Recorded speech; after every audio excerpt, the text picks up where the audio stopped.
लंबी सांस लीजिए, सब ठीक हो जाए।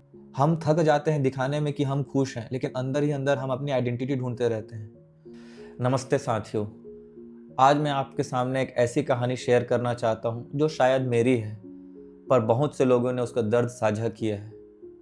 मैंने अपने लाइफ पे बहुत से मोड़ देखे हैं। मैंने बायोटेक्नोलॉजी से इंजीनियरिंग की है, फिर पैरामेडिकल में ईसीजी किया है। मैंने लाइब्रेरियन का कोर्स करके आज मैं बच्चों को पढ़ा रहा हूँ। दुनिया की नज़र में शायद मैं अनसेटल्ड हूँ। लोग पूछते हैं कि इतना सब चेंज क्यों किया, एक ही पर टिके रहते।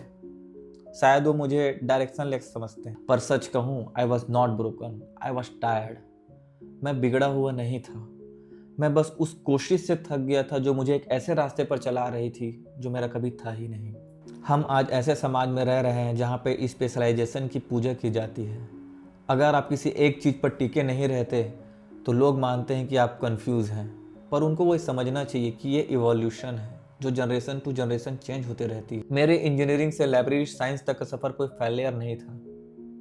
ये मेरा दिमाग था जो अलग अलग दिशाओं में मीनिंग ढूंढ रहा था। हम सब एक लिनियर रास्ते के लिए नहीं बने होते हैं। कुछ लोग जनरलिस्ट होते हैं जिनका दिमाग अलग अलग डॉट को कनेक्ट करने के लिए बना होता। मैं भटक नहीं रहा था, मैं तो बस अपने दिमाग के उस हिस्से को खिला पिला रहा था जो हर एक नई चीज को सीखता है। इस बीच में एक बहुत बड़ा फैक्टर होता है हमारे पेरेंट्स। जब मेरे पेरेंट्स मुझे डॉक्टर इंजीनियर बनने के लिए बोल रहे थे तो उनका मकसद मुझे कंट्रोल करना नहीं था। हमको उनकी जनरेशन की वायरिंग को समझना पड़ेगा। हमारे पेरेंट्स ने वो वक्त देखा है जहाँ पे सिक्योरिटी का मतलब सर्वाइवल था। उनके लिए ये बिंदास कैरियर रिस्क है। उन्हें अपने बच्चों का फ्यूचर दांव पे लगता है। उनके दिमाग का अमेगडाला जो डर को कंट्रोल करता है वो लगातार सिग्नल भेजता रहता है कि security is equal to safety. इसलिए जब वो आपको कहते हैं कि एक स्टेबल नौकरी पकड़ लो, तो वो हमारे सपनों के दुश्मन नहीं बन रहे होते हैं, वो हमें प्रोटेक्ट कर रहे होते हैं। अक्सर माँ बाप का प्यार एक डर का चादर ओढ़ के आता है। इनमें उनकी कोई गलती नहीं है, ये उनका वो पास्ट एक्सपीरियंस है जो हमें सिखा रहे होते हैं। लेकिन इस सेफ्टी के कोशिश में हम स्टूडेंट और यंगस्टर अंदर से इतने टूटने लग जाते हैं ना कि हम पे खुद पे शक होने लग जाता है कि हम ये कुछ कर पाएंगे या कुछ बन पाएंगे या हमारे में ही कुछ कमी है। और जो सेल्फ डाउट होता है ना, वो दुनिया के तानों से कई गहरा चोट देता है। हम थक जाते हैं दिखाने में कि हम खुश हैं, लेकिन अंदर ही अंदर हम अपनी आइडेंटिटी ढूंढते रहते हैं। मुझे याद है, मुझे रातों में जागना और ये सोचना कि काश मैं उन बच्चों की तरह होता जो मुझे पता रहता कि मुझे आगे जाकर क्या करना है या क्या बनना है। पर याद रखिए, आपका रास्ता अलग है, गलत नहीं। एक पुरानी कहावत है, jack of all trade master of none. इससे हमें डराया जाता है। चलो मैं इस कहावत को पूरा कर देता हूँ। Jack of all trade is often better than master of one.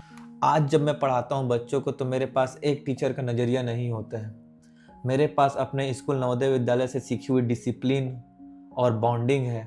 मेरे पास बायोटेक्नोलॉजी इंजीनियरिंग से सीखी हुई लॉजिक है। मेरे पास लाइब्रेरी साइंस से सीखी हुई मैनेजमेंट्स और ज्ञान है। मेरे पास ईसीजी पैरामेडिकल में सीखी हुई दिल की धड़कन को पकड़ने वाली नब्ज है। तो ये शायद ही कोई एक डिग्री वाला टीचर ये कर पाएगा। मेरी हर एक पिछली फील्ड ने मुझे एक नया लेंस दिया है दुनिया को देखने का। आपके भी हर एक एक्सपीरियंस, जो भले ही क्यों ना अधूरा हो, वो आपकी ज़िंदगी में नया रंग भर देता है। Nothing is wasted. मैंने अपने लाइफ से ये सीखा है कि जब आप अपनी सच्चाई को एक्सेप्ट कर लेते हैं तब आपकी थकान ख़त्म हो जाती है। मैं थका हुआ था क्योंकि मैं किसी और की रेस दौड़ रहा था। आज मैं अपनी दौड़ रहा हूँ और अपने गति से दौड़ रहा हूँ। मैं हूँ द माइंड लैब से।